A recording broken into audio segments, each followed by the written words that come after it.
All right, everybody, 4 weeks, 3 documentaries, 1 incredible conversation. The Watch with Dan Documentary Club recently met to discuss Hour 3. Here we go.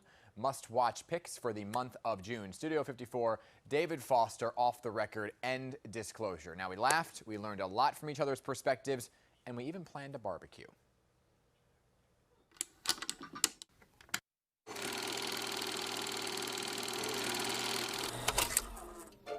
Hi, Dan. I love hearing you guys chat amongst yourselves. What did I miss? We were talking about how great you are. Talking about the barbecue you're inviting us to on July 4th. Oh, is that what we're doing? Okay. Oh my! Our first Watch with Dan documentary pick for the month of June, Studio 54, a look underneath the glitz and glamour of New York City's most famous nightclub. When you walk through those blacked out doors, you're in another world. I don't remember there being anything as like fabulous and, you know, exclusive and oh my God kind of sort of thing like Studio 54. And I was kind of jealous when I saw it. It's fascinating for me to learn that it was so short-lived. I didn't realize that Studio 54 was just like a very tiny time span. The part of the documentary that stuck out the most for me was Ian's relationship with his partner and his business partner and their friendship and how much they really were there for each other throughout all of their ordeals, starting the business and then even afterward.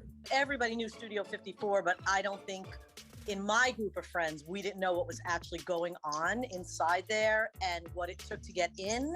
Everyone felt like they had to be there. The people started to get angrier because they couldn't get in. There was always privilege, right? And I thought about it and said, nah, it's okay. And I didn't go. I enjoyed the film.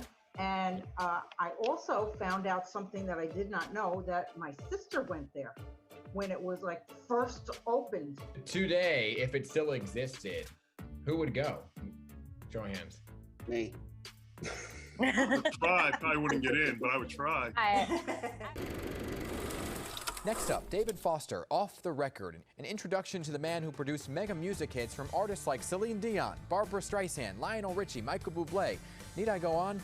I'm going to get a better vocal out of this singer than he or she has ever done before or ever will do again. When it comes to making you really good or great, that's the difference when you have someone that's pushing you.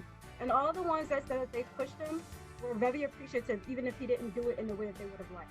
I found him as someone who, in the wake of Me Too and all other social movements, the guy's pretty much scandal-free, which I think is kind of rare in this day. For me, it really was about his music, and David Foster is music.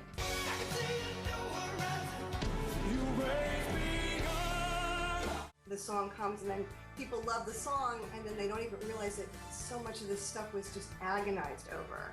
And all these decisions are, you know, intentional. I just saw vulnerability there. He was actually super open. He wasn't like, I'm the best and that's it. He said, I sacrificed a lot of things to be the best.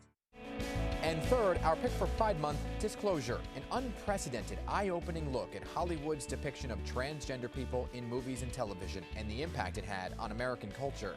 The ways in which trans people have been represented have suggested that we're mentally ill, that we don't exist.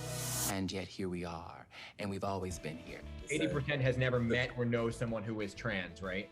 And so that's why I think education is just so important. But that can go towards anything, any community that you don't know something about. Dan, just to follow up on that quote that you just said, they also said, and most trans people don't know other trans people. So you're also isolated within a community.